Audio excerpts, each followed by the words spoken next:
ተመልሰናል ስለተከታተላችሁን እናመሰግናለን በሚቀጥለው ክፍል ውስጥ ደግሞ የቀጠለው የኦሮሚያና የአማራ ክልል ጦርነቶችን ነው የምናየው እንግዲህ ስኬል ትናንት አብይ አህመድ ጎንደር ነበር ዛም የተወሰኑ ነገሮችን አውርተዋል ፋኖም በአማራ ክልል ከቅርብ ጊዜ ወዲህ በጣም በሚገርም እንቅስቃሴ የአብይ ሰራዊትን የመበተን የተለያዩ ክፍለ ጦሮችን በትኖ አሳይቷል አብይ ራሱም ከባህር ዳር ጎንደር የሄድኩት ታጅቤ ነው በቃ አልቻልኩም ብሎ በአፉም ተናግሯል መለስ ብሎ ደግሞ በኦሮሚያ አካባቢ ከኦሮሞ ነጻነት ሰራዊት ጋር እየተወያየን ነው ብሎ የውሸት ፕሮፓጋንዳዎችን ለቋል ለዛ ደግሞ የኦሮሞ ነጻነት ሰራዊት ምላሽ ሰጥቷል ውሸት እንደሆነ እሱንም እንገመግማለን ግን ከአማራ ክልል እንጀምር አማራ ክልል ማን ነው የገዛ ያለው ፕሮፌሰር ስኬል በአብይ ንግግር ያው ሰምተናል ጎንደር ዛ ጎርጎራ ከዛ ጀምሮ እስከ ላይ ድረስ የአማራ ልጆች ናቸው እየገዙ ያሉት አለ አማራ ክልልን ጎንደርን እየገዛ ያለው ማን ነው ከዛን ጀምር እርግጡን ተነጋግረን የጎንደር ፋኖች ልክል ነው ወለቱን እኮ ነው ያለው አማራን እያስተዳደረ አይደለም አማራ ክልልን ብዙ የፋኖ ልጆች አሉ አብዛኛውን የሚያስተዳድሩት ትክክል ነው የአማራ ልጆች ናቸው እሱን ለማለት ከፈለገ እነሱ ናቸው የሚያስተዳድሩት እሱ ያስተዳደረ አይደለም ምክንያቱም ከጎንደር ጎርጎራ መሄድ የሚችለው ታጅቦ ከላይም በአውሮፕላንም በድሮንም በምን ካልታጀበ አይሄድም ለምን ያስተዳደርኩት አይደለም ነው አይደለም አንድ የኢትዮጵያ የብልጽግና ፓርቲ ሊቀመንበር ወይም ፕሬዚደንት ሳያውቁት እውነት ሲናገሩ ይታወቃሉ ብዙ ጊዜ እና ሳያውቁት ያፈተልካል ከአፋቸው አማርኛ ቋንቋን አጠናቀው ይችላሉ መናገር ከዛ ውጭ ብዙ ቋንቋ አይችሉም ኦሮምኛ ሲናገሩም ሰምቻለሁ አፋን ኦሮሞ ሲናገሩ ሰምቻለሁ እንግሊዝኛም ሲናገሩ ሰምቻለሁ ይቸግራቸዋል አማርኛን ግን ጠቅቀው ነው የሚናገሩት ሂሳብም ብዙ ይቸግራቸዋል ፐርሰንትና እጥፍ ምናምን የሚባለው ነገር ብዙም ልዩነት የለውም ለሳቸው ሰላም ያስፈልጋል ትብብር አንድነት ያስፈልጋልና ጊዜ አታባክኑ ብለው በተናገሩበት አንደበታቸው ነገያችንን ብናሳምር ይሻላል ባሉት አማራን የሚያስተዳድረው አማራ ነው ስለዚህ የፋኖዎች እና የአማራ ክልል በድፍን እሱ ስልጣን ላይ ከወጣበት ጊዜ ጀምሮ ሲጠይቁት የነበረውን አልሰማም ማለት ነው የአማራ ክልል አንዱ ጥያቄ እኮ ራሳችንን በራሳችን እናስተዳድር ነው ለዚህ ነው የሚታገሉት ለዚህ ነው የሚሞቱት ለዚህም ደግሞ እየቀናቸው ያለው ህዝቡ ስለሚደግፋቸው የህዝቡ ካውስ ስለሆነ ራሱን ማስተዳደር አሁን እንዲህ ሰውዬ አማራ ራሱን አስተዳደረ ብሎ የሚናገሩት የአማራ ክልል በኢህአዴግ ጊዜ ብዙ ፕሬዚደንቶች ነበሩት አንድ ሁለት ፕሬዚደንቶች ናቸው ትዝ የሚሉኝ እኔ አንድ ጎበዜ የሚባሉት እዚህ ይለኛል ከዛ በኋላ ደግሞ አቶ ገዱ ለረጅም ጊዜ ነበሩ እና ቆይተውበት ተስማምተው ድምጻቸው ሳይሰማ በአማራ ክልል ብዙ ስራ ሲሰሩ እንደነበረ በመሰረተ ልማት በኩል ሲሰሩ እንደነበረ የታወቀ ነው አማራ ክልል እኚህ ሰውዬ ከመጡበት ጊዜ ጀምሮ ለሳቸው የሚያጎበድድ ሰው እስኪያገኙ ድረስ 6 ጊዜ ነው የለወጡት 6 ይሆናል አንዱን ገለው ሌላውን አጋለው መሪ ሊሆኑ ይችላሉ በአማራ ክልል የሚባሉትን አማራ ክልል የሚፈልጋቸው እኔ ባለስማማ ከሰዎቹ ንግግር ጋር አማራ ክልል ሰው ግን የሚፈልጋቸው የተገደሉ እና የተገዳደሉ ስንትና ስንት ሆነው ይያሉ ዛሬ በአይናችን የምናየው የአማራ ክልልን የሚያስተዳድሩት ቅድም እንደ ቀልድ ያልኩት ነገር አለ። ነገር ግን እውነቱን ለመናገር ከሆነ የአማራ ክልልን የሚያስተዳድረው በማስተዳደር ደረጃ ነው ማለት ቢሮ ውስጥ የመቀመጥን ጉዳይ አይደለም። ቢሮ ውስጥ የሚቀመጡት የአብይ አማሮች ናቸው። እሱ አሉ እነሱ። ነገር ግን የሚያስተዳድሩት ጀነራሎች ናቸው። ህዝብን የሚያነጋግሩ፣ ህዝብን የሚያወያዩ ቅድም ነግሬሃለሁ። ስማቸውን እንኳን የማናውቃቸው የነበሩ አሁን ግን ስማቸውን ጀነራሎችን እነግርሃለሁ። የምስራቅ እዝ አዛዥ ጎጃምን የሚያስተዳድረው ምስራቅ እዝ የሆነው ምስራቅ እዝ ላይ መቀመጥን ትቶ ጎጃም ውስጥ ከከተመ ስንት ዓመቱ ነው? መሐመድ ተሰማ በሚባል ሉተናንት ጀነራል ነው የሚመራው ጎጃም ውስጥ። ሰሜን ምዕራብ የነበረው ብርሃኑ በቀለ የሚባል አናዘር ሉተናንት ጀነራል ነው የሚያስተዳድረው። ህዝብን የሚያወያየው፣ ጸጥታ የሚጠብቀው፣ ሁሉን ነገር የሚያደርገው በአማራ ክልል ውስጥ ጀነራል ነው። አሁን ያነሱት ደግሞ አለ ሌላ ወደ ምዕራብ በኩል ወደ ከጎጃም ምዕራብ ውስጥ እና ወደ ወለጋም ያለውን ሲያስተዳድር የነበረ አንድ ሉተናንት ጀነራል አለ መሰለ ምህረት የሚባል። ሌላው አሰፋ ቸኮል የሚባለው ነው በምስራቅ በኩል ያለው። በሸዋ በኩል ያለውን ሌላ ሉተናንት ጀነራል የአማራ አብደታ ነው እሱ።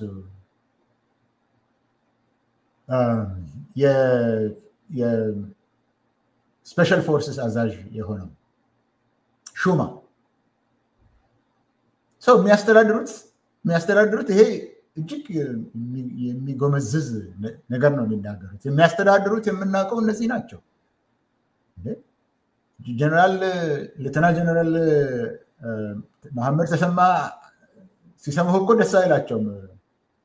ክቡር ጠቅላይ ሚኒስትር እንደዚህ ብለህ ስትናገር በየቀኑ ሲሞቱ የሚውሉት ሲታገሉ የሚውሉት ዋና አስተዳዳሪዎቹ ወታደሮች እኮ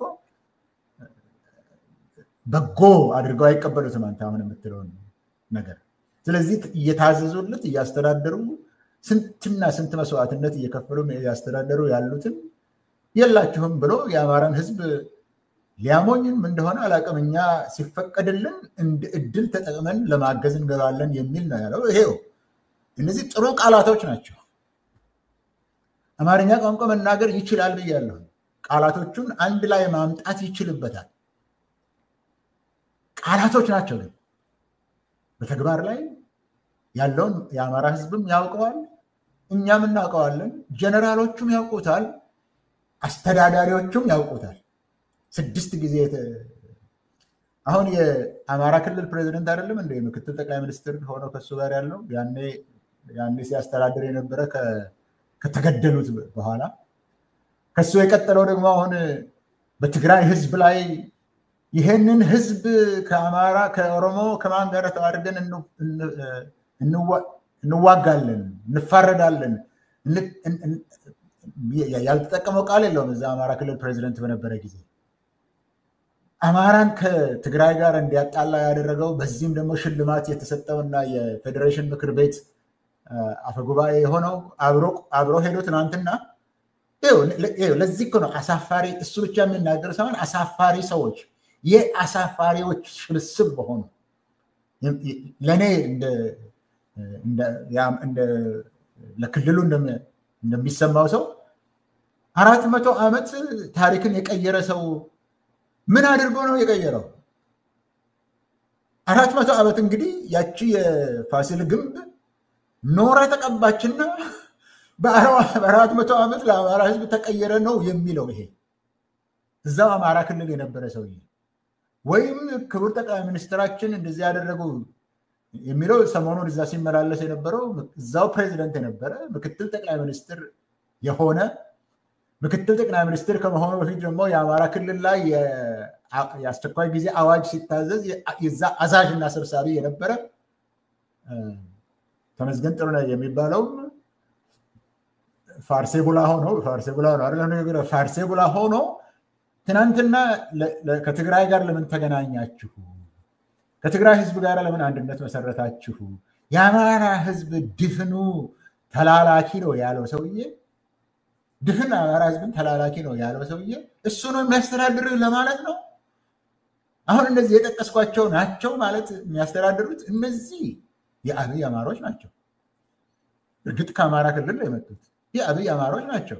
ነገር ግን አማራ ክልል ላይ ከውጭ ሀገር በእርዳታ በዩኤኢ እርዳታ የሚመጣውን ቦምብና ጥይትና መትረየሱን ሁሉ የሚያርከፈክፉበት በአማራ ክልል ላይ በየቀኑ የሚያርከፈክፉበት የባንክ ሰራተኛን፣ አስተማሪን፣ መንገድ ላይ የሚሄደውን ጨፍጭፈው የሚገሉ፣ በድኖን የሚገሉ፣ ገበሬውን እንዳይሰራ የሚያደርጉ፣ ልጆቹን የሚገሉበት፣ ቤቱን የሚያቃጥሉበት እነዚህ ሰዎች ናቸው። እስከዚህ ድረስ የአማራ ህዝብ አይገባውም ነው። እስከዚህ ድረስ ለምንሰማው ሰዎች አይገባቸውም ነው። ይሄ ነው ያለባቸው የኢትዮጵያ ህዝቦች። እንደዚህ የሚቀልድባችሁ በሞታችሁ፣ በኑሯችሁ፣ በነጋችሁ ላይ የሚቀልድ የአፄ ፋሲልን ወይም የፋሲለደስን ትንሽ ነጭ እንትን አቅርቦ እዛው ነው ደግሞ የሚመላለሰው። ከአማራ ክልል መርጦ ደግሞ የሚመላለሰው ሌላ ቦታ አይደለም የሚሄደው። የአማራ ክልል ይህንን ፋሲለደስ አጠገብ ነው የሚሄደው። ከዛ ጎርጎራ ነው የሚሄድልን። ከዛ መርከብ ላይ ጣናነሽ እኮ ስራ ጀመረች ብሎ መርከብ ላይ ይሄድልሃል። እነዚህን አሳይተው ለአማራ ህዝብ ሰራው ሊልህ ነው የመጣ። የአማራ ህዝብ እስከዚህ ድረስ ሞኝ አይደለም። የአማራ ተዋጊዎች እስከዚህ ድረስ ሞኞች አይደሉም። በአማራ ክልል ላይ ሌት ተቀን የሚሰሩትም ወታደሮች ትእዛዝ ተቀብለው እንደ ወታደር ሰላም ተሰጥተው የሚያስተዳድሩትም ወታደሮች እስከዚህ ድረስ ደደቦች አይደሉም። ቁንጮ ላይ ወጣው ሌላ ነው። ቅድም ያልኩ ይሄ ቺፍ ኦፍ ስታፉ ሌላ ጉዳይ ነው። ሌሎች ግን ከዛ የሚመጡት እስከዚህ ድረስ ራሳቸውን የዘነጉ ራሳቸውን የሸጡ ሰዎች አይደሉም። እነሱም ያውቁታል ለማለት ነው። ወዳጅ የጎንደርን ትንሳኤ ነው ያለው። የጎንደር ትንሳኤ ዳባት ላይ ትናንትና ነው ከሳምንት በፊት የተደረገውን እናውቃለን። 2 ክፍለ ጦሮች ያለቁበትን ዳባት ላይ የሆነውን እናውቃለን። እሱ ራሱ የኢትዮጵያ ጠቅላይ ሚኒስትር ነኝ የሚለውም በዛ ቢሮ ውስጥ የገባውን ሰውዬ ከዚህ እዛ ድረስ 100 ኪሎ ሜትር መሄድ አልቻልንም እያለ ከዛ ሀገሩ ሰላም ነው ደግሞ ስንት ናቸው ወጥተው የአማራ ተደላድለዋል። ያ ይሄ ቅድም ስሙን ያነሳነው ቺፍ ኦፍ ስታፍ 90%ን በሪፖርት መልክ ሊቀርብ በሚችል እንኳን አድርገናል ሲል በአንድ ራስ ሺህ ምላስ ሆኖ አንዱ ጨርሰናል ይላል። አንዴ በ10% ነው የተዋጋነው ይላል። አንዴ ደግሞ 90% ጨርሰናል ይላል። አንዳንዴ ወደ ሸለቆ አስገብተናቸዋል ይላል። ቅርብ ቀን እኮ ይሄ የኢትዮጵያ ጠቅላይ ሚኒስትር የተባለው ቅርብ ቀን ፓርላማ ላይ ቁጭ ብለው ሸለቆ ለሸለቆ ነው የሚሄዱት ብሏል። አሁን ግን ከጎንደር ጎርጎራ መሄድም መከራ ሆነ። አንድ ምላስ ሺህ ምላስ የትኛው ግን እውነተኛ እንደሆነ የሚሰማ ሁሉ ያውቃል ለማለት ነው። አመሰግናለሁ። እንግዲህ የአብይ አህመድ አንተ እንዳልከው እየተሸነፈ ነው በአማራ ክልል። ይህንን በአፉም ተናግሯል፣ አምኗል። ነገር ግን ትንሽ ወደኋላ መለስ ብለን አብይ አህመድ መቼ ነው አማራ ህዝብ ላይ ጦርነት ያወጀው ምለው ላይ ትንሽ አስተያየት መስጠት አለብን። ይህንን ደጋግሜም አውርቻለሁ። አብይ ልክ ብልጽግናን ሲመሰርቱ ብልጽግናን እየመሰረትን ያለ ነው አንዱና ዋነኛው ተልኮ ብአዴን ወይ አዴፓ በዛን ጊዜ የነበረው እሱን ካላፈረስ ነው አማራ ህዝብን እንዴት ነው የምንይዘው? አማራ ህዝብን እንዴት ነው የምንገዛ በቀጥታ ብሎ ይሄንን አውርቷል። ይሄ ኦዲፒ ውስጥ አውርቷል። ይሄንን አማራን በቀጥታ ለመግዛት አማራ ክልል ላይ የነበረው ፓርቲ መፍረስ አለበት። ብልጽግና የሚባል ስንመሰረት በቀጥታ አማራን ለመግዛት ነው ብሎ ተናግሯል። በዛን ጊዜ የተቃወምነው ሰዎች ተቃውመናል። ያንን ያወራው ሰውዬ እንደዚህ ብሎ ቢያደር ራሱን ማፍረስ አለበት፣ ኦዲፒ ኦህዴድ ራሱን ማፍረስ አለበት ብሎ በዛን ጊዜ ሁሉም ሰው አፍርሶ መጥቷል። ይህንን ያለ ሰውዬ በቀጥታ አማራ ህዝብን ለመግዛት ያስቸግረኛል አዴፓ ያለ ብሎ በዛን ጊዜ እኛን ለማሳመን ያወራ ሰውዬ ዛሬ ደግሞ አማራ ህዝብ በራሱ ልጆች ነው የሚመራ ስል ሚቀፍ ውሸት ብቻ ሳይሆን ቀጣፊ ምን አይነት ሰው እንደሆነ እንደው በቃ ውሸት ሲያወራ እንኳን ትንሽ እንኳን ትዝ የሚለው ነገር የለም። ይሁን በቃ ሰውነቱ ውሸታም ስለሆነ አይሰማም። ለዛ ይመስለኛል። ስለዚህ ብልጽግና መስራረቱ ራሱ ጸረ አማራ ነው ለማለት ፈልጌ ነው። አማራን ለማንበርከክ የተጠፈጠፈ ፓርቲ ነው ብልጽግና። አሁን ጎንደር ላይ ከንቲባ ለመሾም አማራ ህዝብ በራሱ ነው ይሄ የለም፣ እንደዛ መባል የለም። አንዱ እሱ ነው። ሁለተኛ ደግሞ እነ ዶክተር አምባቸው የተገደለው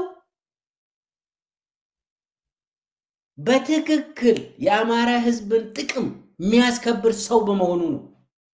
አማራ ህዝብ በመንግስት ደረጃ አመራር አልባ የሆነው በመንግስት ደረጃ በመዋቅር ደረጃ አመራር አልባ እንዲሆን የተወሰነው አብይ አህመድ ዶክተር አምባቸውን ሲገለው ሲያስገድለው ነው። ይሄንን ተናግሬያለሁ።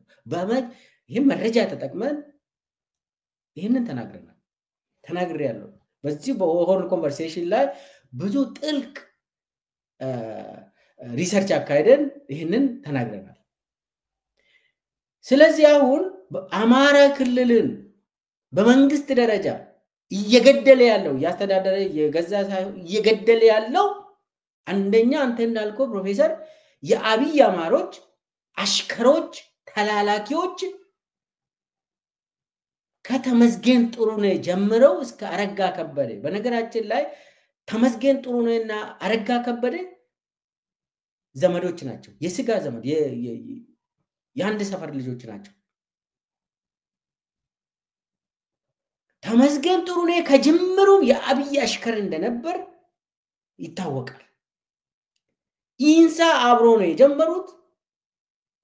ከዛ ጀምሮ ነው የአብይ ተላላኪ ሆኖ በተመሳሳይ ጊዜ ዲግሪ ከማይክሮሊንክ የገዙ ሰዎች ተመስገን ጥሩነህ የአብይ ተላላኪ በመሆኑ አማራ ህዝብ እንዲታረድ በየጊዜው በድሮን በከባድ መሳሪያ ህፃናት፣ ሴቶች፣ እናቶች፣ የሃይማኖት መሪዎች ቤተክርስቲያን ውስጥ በድሮን እየተደበደቡ አማራ ህዝብ እንደዚህ አይነት ጭፍጨፋ ገጥሞት ያውቃል? በታሪኩ ይሄንን አይቶ ያውቃል? ኦሮሚያ ውስጥ ያየነው አማራ ውስጥ ያየን ነው። የአማራ ህዝብ ምኑ ነው ያለፈለት? የቱ ጋር ነው የአማራ ህዝብ ተጨፈጨፈ፣ አለቀ፣ ተቃጠለ? አማራ ህዝብ እና በአብይ ምንድነው አማራ ህዝብ ያገኘው? ልጆቹን አጣ። በየቀኑ ህፃናት ልጆችን እያጣ። ለዚህ ነው ፋኖ ተቀባይነት ያገኛል። ወደድክም ጠላህም ፋኖ ነው የሚገዛ አማራ። ወደደም ጠላህም አብይ አህመድ አማራ ህዝብን የአማራ ልጆች ናቸው መግዛት ያለባቸው። ከቤተ መንግስት ተላላኪዎች አማራ ህዝብን እየጨፈጨፉ ያስጨፈጨፉ መቀጠል አይችልም። አብይ እየጨፈጨፈ አይችልም። ለዚህም ነው በቀላሉ ፋኖዎች የአብይን ሰራዊት እየበተኑ ያሉት አንተ ቅድም እንዳልከው።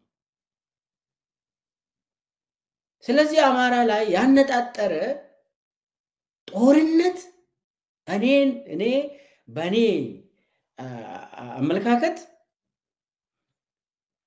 የአማራ ክልል አመራሮች ግድያ ጀምሮ ነው አማራ ሙሉ በሙሉ ለመቆጣጠር ብሎ አብይ ጦርነት ያወጀው አማራ ላይ ቆይቷል። እቺን ከጨመርኩ በኋላ አሁን ባለው በአማራ ክልል ባለው እንቅስቃሴ ያው አብይ በተወሰነ ደረጃ ከፋኖች የተወሰኑ ፋኖችን ይዞ ለማስመለስ ዜና ለመስራት ሞክሮ አልተሳካለትም። እናም እንትኑን በሰላም ይምጡ ከዛ ደግሞ አረጋ ከበደ ስር ገብቶ ዲሞክራሲ ነው ብሏል በአማራ ክልል በዚህ የሚያምን ህዝብ አለ በአብይ ጥሪ እንደዚህ ኑ ተመለሱና አረጋ ከበደ ስር ሆናችሁ ሂዱ ብሎ አብይ የሚጠራው ይሄንን የሚቀበል ኃይል ወይ ደግሞ የአማራ ህዝብ አለ ብለ ትገምታለህ ወል አሁንም ባደረገው ንግግር ላይ እኮ ጊዜ አታባክኑ ሲል ተውትና የምትዋጉት ነገር ተውትና ግቡና አረጋ ከበደ ስር ግቡ ነው አይደለም አረጋ ከበደ አማራን እንደዚህ የመራ የለም ነው ያለው አንድ ጊዜ አማራን እንዳበራ ምን ማለት እንደሆነም ትርጉሙን አላውቅም እንደዚህ የመራ የለም ማለት ምን ማለት እንደሆነ አላውቅም በአንድ አመት ወይም በሁለት አመት አረጋ ከበደ ምን አደረገው ለአማራ ክልል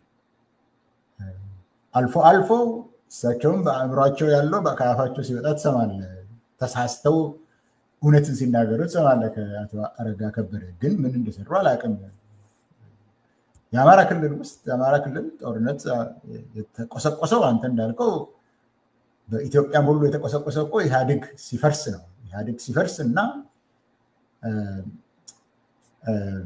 ቲፒኤልኤፍ ወይ ህወሓት እኔ ያልገባበትም አልቦጫረቅም ብሎ ሲሄድ ነው ይሄ ኢህአዴግ አስቀድሞ በኮአሊሽን ደረጃ ይዞ የነበረው ምክንያት ነበረው በፓርቲ ውስጥም ቢሆን ሪፕሬዘንቴሽን እንዲኖር ነበረ የተፈለገው እሱን ሲያፈርስ ነው በትግራይም የጀመረው በአማራ ክልልም ነገሩ እኮ የጀመረው ያኔ ነው ያኔም እኮ ዶክተር አምባቸው እኮ ግድያው እኮ የመጣው እኚህ ሰውዬ ከኔ በጣም ነፃ ሊሆኑ ይችላሉ እና ለኔ የሚሆነውን እዛ ማስቀመጥ አለብኝ ከሚል ነው የመረጫው እንዳልከው መቆስቆሱ ከዛ ነው በአማራ ክልልም እና አሁንም እዛው ድረስ ግቡ ጊዜ አታባክኑ የሚለው ዛሬም የሚናገረው ይሄንኑ ነው አይሰማም መሰለኝ ያልኩትም ቅድም አይሰማም መሰለኝ ያልኩት በአማራ ክልል ብዙ ሰላማዊ ሰልፎች ሲደረጉ አይተናል ወጣቶች ብዙ ሰላማዊ ሰልፍ ሲያደርጉ አስቀድሞ ምን እንደሚፈልጉ በግልጽ ታይቷል ያኔ ሰላማዊ ሰልፍ ማድረግ በሚቻልበት ዘመን የህዝቡ ሴንቲመንት የህዝቡ ፍላጎት ሲገለጽ ምን እንደሚመስል እኮ ትልልቅ ሰላማዊ ሰልፎች ላይ ታይቷል የህዝቡ ፍላጎት ከዛ በኋላ ያንን ፍላጎቱን ሰምቶ ለመመለስ ሳይሆን 4 ኪሎ የገባው ሰው የሚፈልገው ነገር እንዲሰራ ነው ቅድም በሰፊው ተነጋግረናል ምን እንደሚፈልግ ስለዚህ አማራ ክልል እኮ ቢጨራረሱ እኮ ጉዳይ እኮ አይደለም እሱ ምንም እኮ አይሰማውም ሞትን አታዳንቁ የሚል ሰው ነው አይደለም ጨርሶ እኮ ምንም አይሰማው ስለዚህ አሁን በአማራ ክልል አረጋ ክልል ግቡ ነው የሚለው የአማራ ክልል ውስጥ ያለው ጦርነት ግን ባንተ ተላላኪዎች አንገዛም ነው አንደኛው ሁለተኛ ባንተ አንገዛም ነው ያ ደግሞ አንተ ስለሆንከው ኦሮሞ ነኝ ስላልክ ሳይሆን የአማራን ህዝብ ጥያቄ ለመመለስ ፈቃደኛ አልሆንክም የአማራን ልጆችም የአማራን ህዝብም እንደ መሳሪያ ልትጠቀምበት ትግራይን ስትወጋ ልትጠቀምበት ከዛ በኋላ ግን አኝከን ልትተፋው ስለሆነ ነው ካንተ ጋር የሚዋጉት ይሄ እስካልተመለሰ ድረስ መብታቸው እስካልተመለሰ ድረስ የአማራ ገበሬ እስከ 75% የኢትዮጵያ ወደ ኢትዮጵያ ወይም አዲስ አበባ የሚገባውን ጤፍ የሚያመርተው ገበሬ ማዳበሪያ የለኝም ዘር የለኝም የኤክስቴንሽን ድጋፍ የለኝም ብሎ ስንት ጊዜ ነው አለንጋ ይዘው ወደ ውጭ የወጣው አለንጋ ይዘው መቼ ስንት ጊዜ ነው የራሳቸውን ጥያቄ የኑሯቸውን የላይቭሊሁድ ጥያቄ የጠየቁት ጀመራቸው የዛሬ 3 ዓመት የብልጽግና ጦርነት ጀመረ የአማራ ክልልን ትጥቅ ፍቱ አለ ልዩ ኃይሉ ለምን ነው ትጥቅ የምንፈታው የራሳችን ጥቅም ለማስጠበቅ የራሳችን የአማራን ጥቅም ለማስጠበቅ ለመከላከል ነው ስለዚህ አይሆንም ነው ያሉት አንፈታም በዚህ ጦርነት ጀመረ ይሄው 3 ዓመት ከሆነ በኋላ አሁን የት ነው ያለው ዛሬ የአማራ ክልል ጦርነት የት ነው ያለው በምስራቅ አማራ የነምሬ ወዳጆ ከዚህ በፊት ስለሱ እዚህ ላይ እናንተ የተነጋገርንበት የነምሬ ወዳጆ እኮ ኮር አንድ ኮር 3 ክፍለ ጦሮች ያሉበት 12ኛ 61ኛ 65ኛ ክፍለ ጦር ያለበትን የ803ኛውን ኮር እንደሌለ አድርገውታል። ያኔ አልተናገረም። አሁን ግን ያ ለቃፎ ለከት የሌለው ሰውዬ አድርገውብናል አለ። ትግራይን ለመክሰስ ሲል የቺፍ ኦፍ ስታፍ ነው የተባለው ሰውዬ እንደተጠቃ አምኗል። ያኔም ቀይ መስቀልም እዛ እንደሄደ እናውቃለን። እስከዛ ድረስ ደርሷል። አሁን ቅድም በጎንደር የባለቤታቸው ሰፈር ነውና ብዙም አይነሳም ተብሎ ሲነገር የነበረው ነገሩ የአማራ ክልል አመፅ ይሄ አሁን ያለው አመፅ ትጥቃን ፈታ የሚለው ጎንደር ላይ ነው የጀመረው። ጎንደር ዩኒቨርሲቲ ላይ ነው የጀመረው። አልረሳንም ነበርን፣ በህይወት አለን። አእምሯችን አሁንም ነገር አንዳንድ ነገርን ያስታውሳል።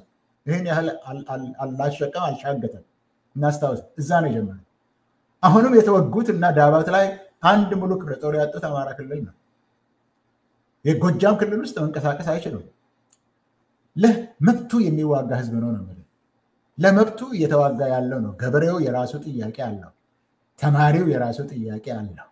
ከሁሉ በላይ ግን በብልጽግና መንግስት ስር አንተዳደርም፣ ስለማንነት ሳይሆን ጥያቄውን ስለማትመልስ፣ ህዝቡን ስለምትጨቁን፣ ስለምትገለው፣ ስለምታዳፍነው፣ በር ስለምትዘጋበት በዚህ ምክንያት አምጾብሃል።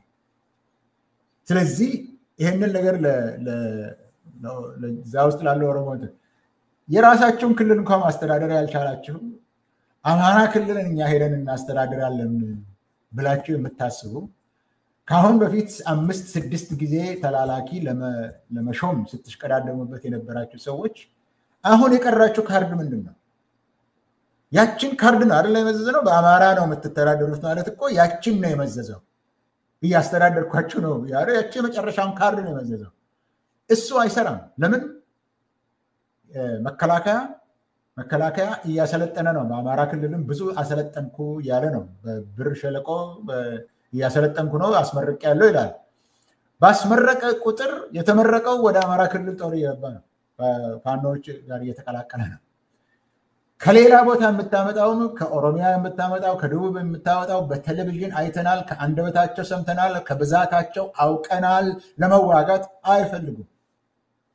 ስለዚህ አሁን ድሮን አለኝ ቴክኖሎጂ አለኝ የምትለው አሁንም አርሶ አደሩን ለመንቀል፣ ሰብሉን ለማቃጠል፣ ተማሪን ለማባረር እንዳይባር ለማድረግ እስከ 5 ሚሊዮን ተማሪ የለም አማራ ክልል ውስጥ ስራ ላይ የለም። እነሱን ለማስጨነቅ ካልሆነ ይሄ ነገር የሚደርስበት ቦታ የለውም። ይሄ ደግሞ በአማራ ክልል ብቻ ሳይሆን በኦሮሚያም እንደዚህ ሆኖ ግን ስለሱ ተላላላሳ ልተወው። አማራ ክልል ውስጥ ያለው ይሄ ነው። መጀመሪያም ይሄን ነው ስኬል ፋኖ ሆነ ምናምን የተባለው ለዚህ ነው። አትችሉትም። የህዝብ ድጋፍ አለው። ህዝቡ ደግሞ ልጅትመት ጥያቄዎችን እያነሳ ነው። የህዝብን ስሜት ሳትሰማ የህዝብን ፍላጎት ሳታሟላ ጥይት ማዝነብ እችላለሁ ብቻ ስላልክ አትችልም። ይሄው 3 ዓመት በኋላ ጦርነቱ እየጠነከረብህ ወጣቶቹም የሚዋጉ ድካምህን እያወቁ አንተ የምታሰለጥናቸውም እዛው እየገቡ ነው። አትችሉትም። ልትፈቱም ደግሞ ፈቃደኛ አይደላቸውም። እንደ ብልጽግና መንግስት የተጠላ መንግስት አይቼ አላውቅም። መንግስት ሲጠላ ደግሞ የሚሆነውን 2 ጊዜ አይቻለሁ። ሲጠላ ምን እንደሚሆን አይቻለሁ። ይሄኛውን ሸክም አሁን ያለውን ሸክም ለመሸከም የሚፈልግ አንድም ኢትዮጵያዊ የቀረ አይመስለኝም። ከብልጽግና ጋሻ ጃግሬ እና ከብልጽግና ሌቦች፣ ከምርኮኞች፣ በዛ ስር ካሉ ምርኮኞች ዛሬ ደግሞ በልቶ ጠጥቶ ጨፍሮ ለመግባት ትንሽ ገንዘብ ያገኘ ካልሆነ በስተቀር አገሬ ነው፣ ቤቴ ነው፣ ትውልድ ነው፣ ፖለቲካ ነው፣ ታሪክ ነው፣ ባህል ነው፣ ይህንን አንድነት አለን ብሎ ለመዋጋት የሚፈልግ የትም ቦታ የለም። የጠየቀኝ ግን በአማራ ጉዳይ ነው። እሱ ሊመለስ የማይችልበት ደረጃ ላይ ደርሷል። በጣም አመሰግናለሁ። እንመልስ ወደ አማራ ክልል ትንሽ ስለ ኦሮሚያ ትንሽ አውርተን አላለቀም እንመለሳለን ነገር ግን ኦሮሚያ ክልል ውስጥ ሰሞኑን ሲወራ የነበረው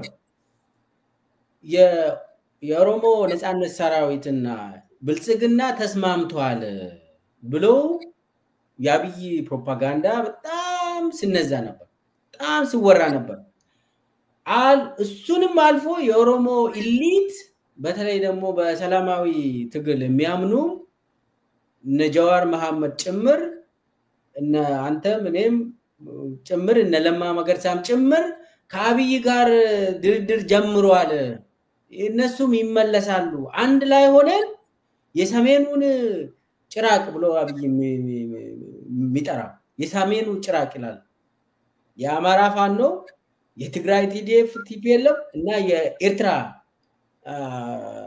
አንድ ላይ አድርጎ የሰሜኑ ጭራቅ ብሎ ነው የሚጠሩት አሁን ለብልጽግናው አሁን የኦሮሞ ሰዎችም አሚን ኢሊትም ከኛ ጋር ነው የሆኑ ያሉት የተስማማን ነው የተወያየን ነው ብሎ ኦሮሚያ ውስጥ እስከ ቀበሌ ድረስ ይሄንን ውሸት የሆነ በዶክመንት አዘጋጅቶ እስከ ቀበሌ ድረስ በአመራር ደረጃ እየተወያዩ ነው ለዚህ ደግሞ የኦሮሞ ነፃነት ሰራዊት መልስ ሰጥቷል ይሄ ውሸት ነው ምንም አይነት ከብልጽግና ጋር እየተወያየን ያለነው ምንም ነገር የለም የአብይ ውሸት የታወቀ ውሸት ነው ብሏል እኛም በኩል ያለው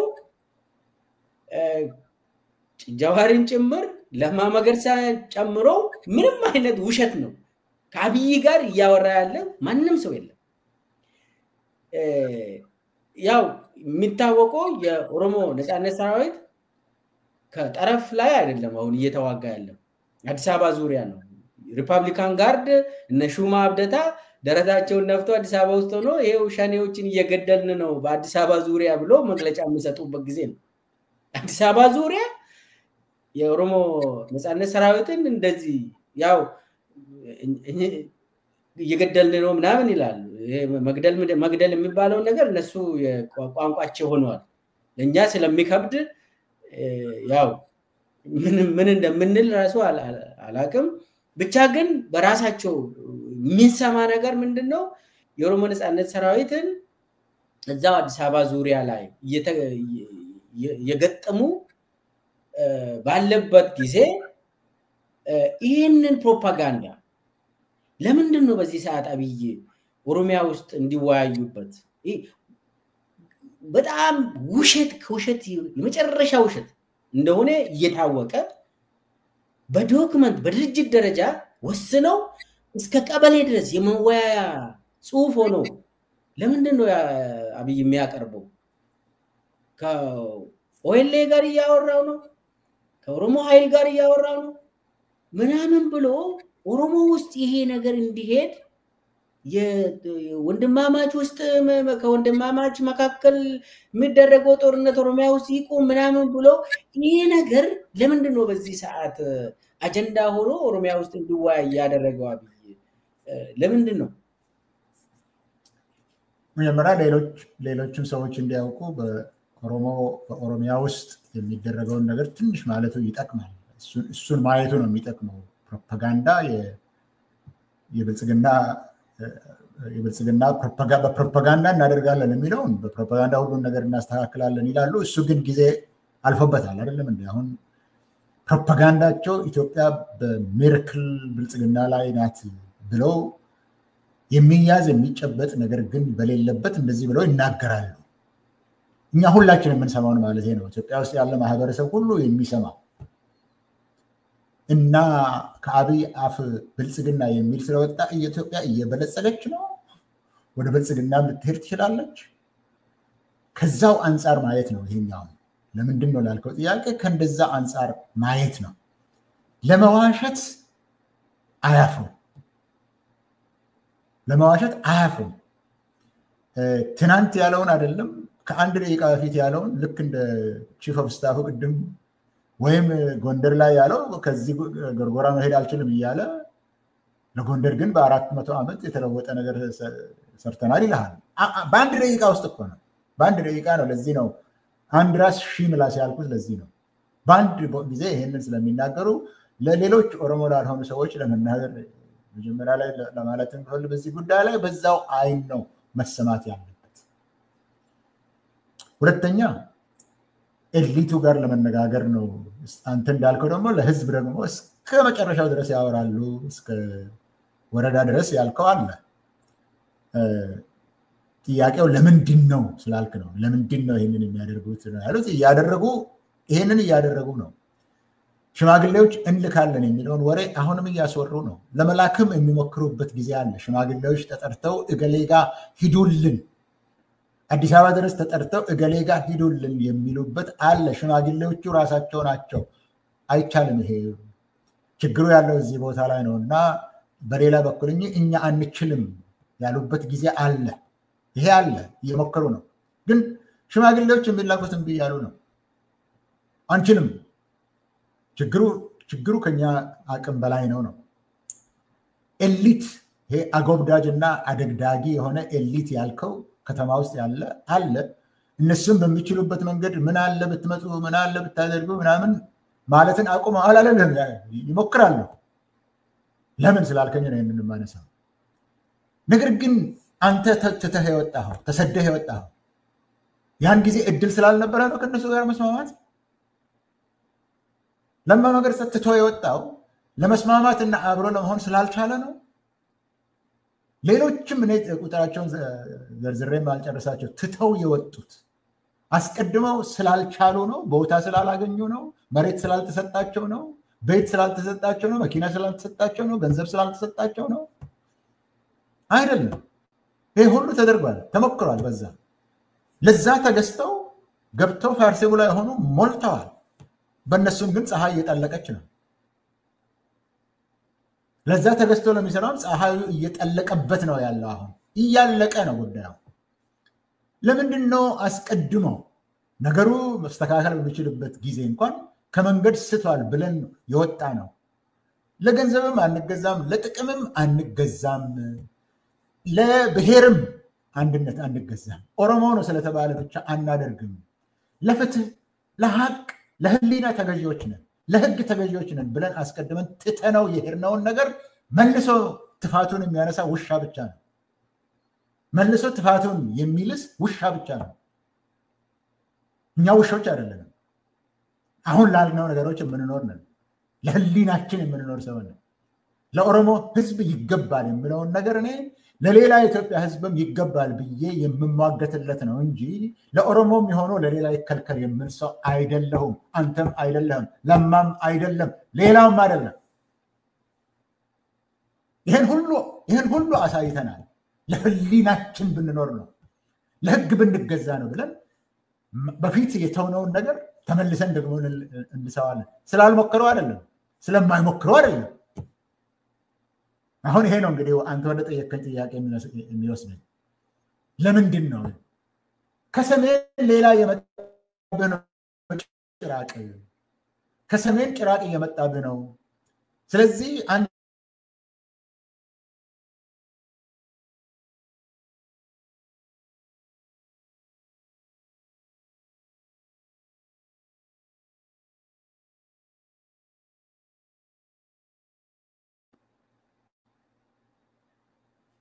ተመልሻለሁ መሰለኝ አሁን።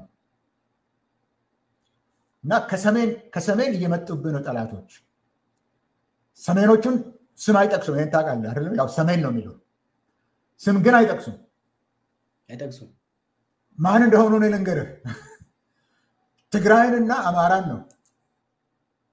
ትግራይና አማራን ነው የሚሉ። ትግራይና አማራ አንድ ላይ መጥቶ ኦሮሞን ብቻ አይደለም፣ አሁን ደግሞ ኩሻውያንም ነው እያሉ ነው። በደቡብ ያለው በሙሉ ነው የሚል። በደቡብ ያለው በሙሉ እንደዚህ የሆንከው በሙሉ አንድ ላይ ሆነና ተዋጋ በሚሉበት ደረጃ ላይ ደርሰዋል። ለምን አሁን ሰሜናውያን የሚሉትን ማን ነው ሂድና ትግራይን ቆስቁሰው ያለ፣ ትግራይን ውጋ ያለ ማን ነው? ማን ነው ያን ሁሉ ጦርነት አውድበት ያለው? እኛ ተፋላሚዎች ነው የነበርነው ያን ጊዜ። የአማራ ላይም ስታነሳ ለምንድን ነው አማራ ላይ ጥይትህንና ድሮንህን የምታነሳው? የአማራ ህዝብም legitimate ጥያቄ ያለው ያን አግባብ የሚናገሩትን የማይገባ ነገርን የሚናገሩትን የአማራን የፖለቲካ ልሂቃን ደግሞ የፖለቲካ ነው ያልኩት የባህል ልሂቃኑን አይደለም ልሂቃን በተለያየ መስክ ስላሉ እነሱንም አስተካክሉ ብለን ስንሰብክባቸው ነው የነበርነው ዛሬ እንደው ተነስተን ነቅተን ከትግራይ ሌላ ነገር ሊመጣብኝ ነው ከአማራ ሌላ ነገር ሊመጣብኝ ነው አይደለም አናደርገው አሁን እኔ ልንገር ሌሎችም እንዲሰሙ የኦሮሞ ዋና ጠላት አማራ አይደለም የኦሮሞ ቀንደኛው ጠላት ትግራይም ህወሓትም አይደለም የኦሮሞ ህዝብ ቀንደኛ ጠላት ኦሮሞ ታግሎ ያገኘውን ድል ይሄን እዚህ ላይ ተንከረል አድርገው ማርጂናላይዜሽን ወደ ጎን ተገፋን በኢትዮጵያ ውስጥ ወደ ጎን ተገፋን በፖለቲካ ወደ ጫፍ ተገፋን ስለዚህ እንመለስ ነው የኛ አንዱ ጥያቄ የነበረው የኦሮሞዎች አሁን ስንደርስ ግን ቆሻሾች የማንም አለ የኦሮሞ ውስጥም ቆሻሻ አለ በአማራም አለ በትግራይም አለ ቆሻሾች ወጥተው ማን እንደሆነ እኮ ልትነግር ትችላለህ ማን ቆሻሻ እንደሆነ ከሁሉም የህዝብ ልጆች አሉ ቆሻሾች በሁሉም ቦታ አሉ ከሁሉም ከኦሮሞ ውስጥ አተላ ወጣና ለኦሮሞ ህዝብም መከራ ጥላቻ ያዋለደ ለኢትዮጵያ ህዝብም ጦርነት ድህነት በራስ አለመተማመንን ያዋለደ እሱ ነው እንጂ ጠላት ከሰሜን የሚመጣው አይደለም የሚሞክሩት ግን አሁን እየሞከሩ ያሉት ግን የማናውቃቸው ህወሓት ስር እኮ ተዳድረናል ነበር ካደለም እንደዛ አንተ ህወሓት እኮ መንግስት ሆኖ አስተዳድሯል ከዛ የባሰ ሊያመጣብኝ ነው ከህወሓት አሁን ህወሓት ቢመለስ አንድ በጀዋር የለጠፈውን አይቻለሁ ከአማራ ክልል አንድ በመለስ ጊዜ እኮ እኛ አጭነን ሰርተን የምንኖር ነበረ ይሄኛው እኮ ፎቅ ሰራሁልህ የሚል ነው ምን ፎቅ ነው የምትሰራልኝ ብሎ የሚናገር ገበሬው ነው ገበሬው ያውቃል ስለዚህ ማድረግ ሲገባ መሸበብ የሚቻልበት ጊዜ ያልተሸበቡትን የኦሮሞን ኤሊቶች ዛሬ ሊሸብቡ ነው ብሎ ማሰብ አይቻልም እነዚህ ህሊና የሚገዛቸው ሐቅ የኦሮሞ ብቻ ሳይሆን የሌሎችም ሐቅ የሚገዛቸው ለሐረሪም እንኳን ሐረሪ በእኛ በኦሮሞ ማዕከል የሚኖሩ ናቸው ለነሱ ግድ የሚለን ሰዎች ነን እኛ ጥቂት ሰዎች ናቸው ንግፋቸው የሚሉ ብልጽግናዎች አሉ አንልም እንደሱ አሁን የድሬዳዋን ያነሳሉ የእንትኑን ጉዳይ ያነሳሉ እኛ ከህዝቦች ጋራ እንዴት እንደምንኖር እናውቃለን ከሐረሪም ጋር እንዴት ስንኖር እንደነበረ ምልክትም ለፌደራሊዝም መሳካት ምልክት ልታደርገው የምትችል ነው የሐረሪ ጉዳይ የድሬዳዋ ጉዳይ ለፌደራሊዝም ምልክትና መመሪያ አስተማሪ ልታደርገው የምትችል ነው ኦሮሞና ሶማሌ እንዴት አድርገው አብረው እንደሚኖር እነዚህ ስለመጡ ተሸብበው ወደዛ ይመለሳሉ ማለት አይቻልም ፕሮፓጋንዳ ነው ያልኩት ለዚህ ነው መታየት ያለበት ለሌሎቻችሁ ሁሉ ሲናገር ኦሮሞ ሊመጣብህ ነው ብሎ ሲነግርህ እንደነበረ ለአማራ ክልል ያው ነው የተለወጠ ነገር የለም ኤሊቱን ግን ያለውን ሊሸብብ የሚችል አይደለም በጦርም እየተዋጉ ያሉ አሉ የኦላ የኦሮሞ ነፃነት ሰራዊት እየተዋጉ አሉ ለዛም እድል ነበረው ቦታ ለመስጠት እድል ነበረው ናና ግባ ጊዜ አትፍጅብኝና በኔ ጭቆና ስር ግባ የሚባለው ጉዳይ ነው ያልተሳካው እነ ጃልመሮን ታንዛኒያ ላይ ይዘህ እነ ጃልሰኝን ግን ናግባ ስትል ነው ያልተሳካው ከገባ በኋላ ለነ ጃልሰኝ ሆነላቸው እንዴ ከነሱ መካከል ጥሩ አዛዦችን ያውቃል የሚባሉትን ከገቡ በኋላ ወጥተው አልረሸኑም በዚህ ምክንያት እየሆነ ያለው አሁን ስለ አዲስ አበባ አካባቢ ነው አንተ ያነሳው አዲስ አበባ አካባቢ ማለት ምስራቅ ሸዋ ምዕራብ ሸዋ ሰሜን ሸዋ ማለት ነው ምዕራብ ሸዋ ላይ እነሰኝ ለቀው የነበሩበት ቦታ ላይ አሁን አንድ የብልጽግና ካድሬ ሊሄድ አይችልም እዛ ቦታ ሊደርስ አይችልም ስለዚህ ያንን እድል ነበራቸው። በትግራይ ላይ እንደጨረሱ እዚህ መጨረስ ይችሉ ነበር። ለመጨረስ አይፈልጉም። አብይ አህመድ ጦርነትን ይፈልጋል። ከጀመረበት ጊዜ ጀምሮ ጦርነት ውስጥ ነው ኢትዮጵያን ያኖረው። ይሄንን መካድ የሚችል አእምሮ አለ ወይ? ከተጀመረ ጀምሮ ጦርነት ውስጥ ነው ያለ ነው። በጨለማው ዘመን በኢህአዴግ ጊዜ ይባላል 30 ዓመት በህወሓት ባስተዳደረ ጊዜ እኮ መረጋጋት ነበረ። በሀገር ውስጥ ስንመላለስበት ነበር። አንተም ኖረ ስታስተዳደርበት ነበረ። መረጋጋት ነበረ። ሰሜኑ የሚያመጣብኝ የኢህአዴግን አይነት አስተዳደር ከሆነ ይምጣልኝ። ለኔ እንደዛ ከሆነ ይምጣ። በኦሮሞ በባህሉ ኮርቶ በአስተዳደሩም የራሱን ክልል ኖሮት የሚሻሻል ነገር ሊያሻሽል በሚችልበት ጉዳይ ላይ ከሆነ ያ ከሆነ የህወሓት የጨለማ ዘመን ከአሁኑ ጋር ሲወዳደር ከሆነ ያኛው አያስፈራኝም። የነሱ መምጣት አያስፈራኝም። የነሱ መመለስ አያስፈራኝም። 7 ዓመት በፊት ነው የነበረ። 7 ዓመት ወደ ዩኒቨርሲቲ ስንመላለስ ስንሰራ አንተንም እዛ ስንገናኝ ነው የነበረው። መረጋጋት ነበረ። እስከ ደምቢዶሎ ድረስ ተመልሼ ይመጣ ነበረ። አሁን ከሱሉልታ ማለፍ የማትችልበት ነው። ያ ከሆነ የሚመረጥ በሁለቱ መካከል በሱ ልታስፈራራኝ ከሆነ የኦሮሞ ህዝብንም የምነግረው በሱ ከሆነ ሊያስፈራራህ የሚችለው ህወሓት ከመጣ ነው ብሎ የሚያስፈራራህ ከሆነ ለአማራም የሚያስፈራራ ከሆነ እሱ ይሻልሃል። ከአሁኑ እሱ ነው የሚሻልህ። ሰርተህ ልትገባ ትችል ነበር። ለነገ ለልጆች የምትችልበት ጊዜ ነበረ። ንግድህን የምትነግድበት የምትንቀሳቀስ መሰረተ ልማት የሚሰራበት ነበረ። መረጋጋት ሙሉ ለሙሉ ሰላም ነበር ባትል መረጋጋት የነበረበት ሀገር ነው። በዛ ማስፈራራት አይቻልም ልልህ ነው። አመሰግናለሁ። ስለዚህ አሁን አብይ ለማስፈራራት በአንድ በኩል ኦሮሞን መሸወድ የሚፈልግ ያ አካሄድ አለ፣ አይተናል። ያ ደግሞ ጊዜው ያለፈበት ጊዜ ነው። አሚን አይችልም ከዚህ በኋላ። በኦሮሚያ ውስጥም ተዳክሟል። ብዙ ወረዳ አካባቢ ወደ ገጠር ሂዶ አስተዳድሩ። ሱሉልታን በቅጡ ማስተዳደር ያቃተው ስርዓት እኮ ነው። ሱሉልታ ማለት እንግዲህ እዛው ከአዲስ አበባ ጋር የምትዋሰን ወረዳ ነች። እዛ ውስጥ እኮ ነው የኦሮሞ ነፃነት ሰራዊት በየጊዜው ዜና እንሰማለን ምን እንደሚደረግ። አጠቃላይ ግን ቁጥር 1 የኦሮሞ ጭራቅ የኦሮሞ ጠላት አብይ አህመድ መሆኑን የኦሮሞ ህዝብ አሁን ያውቃል። ሰሜን ያለው ወንድሞች ናቸው።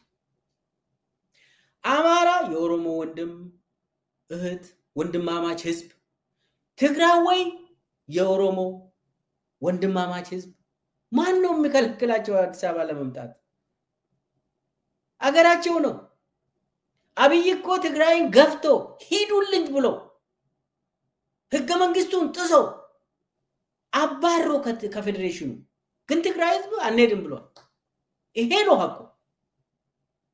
አንሄድም አብይ አህመድ ስላባረርከን ከፓርላማ ከፌዴሬሽን ከባጀት ከሁሉም ከኢትዮጵያ ምድር ስላባረርከን አንሄድም ነው። ይሄ ነው እኔ የምረዳው። የትግራይ ህዝብ አንሄድም አብይ አንተ ነው የምትሄደው ካሉ እኔ ከትግራይ ህዝብ ጋር ነው ደረቴን ነፍቼ አብይ አህመድ ኦሮሞ ስለሆነ ስለዚህ ስለ ብሔሩ ምንም አያገባኝ። እኔ የኔ ወንድም የሆነው ንጹህ አማራ ህዝብ ነው እንጂ አብይ አይደለም። አብይ ለኔ ገዳይ ጭራቅ ነው። ለኔ የሚቀርበው የአማራ ህዝብ በድሮን እየተጨፈጨፈ ያለው ህዝብ ነው። እኔ ይሄ ሰባዊነት ነው። ዜግነትን ብቻ አይደለም። ምንም አንተ የፈለከው ሀገር ዜጋው ጫፍጫፊ ገዳይ ለምን ወንድሜ አይሆንም? የአባቴ ልጅም ለምን አይሆንም? የኔ ጠላት ነው የሚሆነው። ይቅርልኝ ኦሮሞ ምን አብይ የሚያወራው ተውሱ። ስለዚህ አሁን እየተካሄደ ያለው ይሄ የኦሮሞ መንግስት ምናምን የሚባል ወራዳ የሆነ አስተሳሰብ አብይ የሚያራምደው አስተሳሰብ ውሸት የትም አይደርስም። ስለዚህ አሁን ኦሮሚያ ላይ ከኦሮሞ ኃይል ጋር አብይ ይነጋገራል የሚባለው ውሸት ነው። አይቻልም። አብይ አህመድ ጸረ ኦሮሞ የሆነ ሰው ጸረ ኦሮሞ የሆነ ስርዓት ገንብቶ ኦሮሞን እየጨፈጨፈ ያለው ኦሮሞ በታሪክ እንደዚህ ተጨፍጭፎ አያውቅም። በታሪክ አማራ ህዝብም ይሄንን አይቶ አያውቅም። እንግዲህ የኢትዮጵያ ታሪክ ያጠናን ሰዎች ትግራይ እንደዚህ ጄኖሳይዳል የሆነ አሁንም ዳግማዊ ጄኖሳይዳል ለማካሄድ አብይ ሴፉን እየወለወለ ያለበት ጊዜ ነው። እዚህ ላይ ነው እንደ ከአብይ ጋር የሚሰራል። ለምን ፋኖ አይደለም ሰይጣን ነው ሚልኬሳ ለምን አይልም እያለ ነው። አንተም እንዳልከው ቅድም ስኬል ፋኖ ነው፣ ስኬል ወያኔ ነው። አሁን ደግሞ ሚልኬሳ ወያኔ ነው። ሚልኬሳ ለምን የፈለገ ሚልኬሳ ስም ስጡ። እኔ ከገዳይ ጋር ዝምድና የለኝም። ያበቃበት ዘመን ነው። የጋራ የሆነ ጠላት አብይ አህመድ ይባላል። እሱ ላይ ነው የምናጠነጣጥረው። ስለዚህ የኦሮሚያ ጉዳይ ይሄንን ካልን በኋላ እንግዲህ አማራ ክልል ውስጥም ኦሮሚያ ክልል ውስጥም በሁሉም ክልሎች ውስጥ በግድ ነው ሰራዊትን የሚመለምሉት። አብይ በግድ እናቶችን እያስለቀሱ ነው ልጃቸውን ቀምተው የጦር መሰልጠኛ የሚወስዱት። በየ6 ወሩ ካድሬው ተመድቦ በየወረዳ ሄዶ እንደ ዱር እንስሳ በጉልበት እያሳደዱ ከመንገድ ላይ ከትምህርት ቤት ከገበያ ከቤተ ክርስቲያናት እንደዚህ የለቀሙ ወታደር እያደረጉ ነው። አሁን ቅድም ብርሃኑ ጁላ ቅድም ያለው ለትግራይ ብሎ እንደዚህ ቲዲኤፍ ምናምን እንደዚህ ያደርጋል ወያኔ እንደዚህ እናቶችን እያስለቀሱ ነው ብሎ ያወራው ራሱ የሚያደርገው በተለይ ደግሞ በኦሮሚያ ክልልና በአማራ ክልል ራሱ የሚያደርገው ነው። ከዚህ የተገነባ ሰራዊት ምን አይነት ሞራል አለው? አንዱ ጥያቄ። በኦሮሚያም በአማራ ክልልም በዚህ ሁኔታ የተገነባ ሰራዊት የአብይ ሰራዊት የት ይደርሳል? አንዱ ጥያቄ ነው። ሁለተኛ ደግሞ ከአብይ በሰላም ገብታችሁ ከኔ ጋር ስሩ እኔንና ጌታቸው ረዳን ያየ ሰው አብይ አህመድ አይደራደርም ብሎ ማሰቡ ይገርመኛል ብሎ ፓርላማው ራሱ ስቋል። ከዚህ ምንድነው የምንረዳ? ስምምነት የሚባል ለአብይ ምንድነው? ያው እሱ ባወራ እንትን ያችንም ቪዲዮ አለኝ ላጫውታትና ሐሳብን ትሰጣለህ።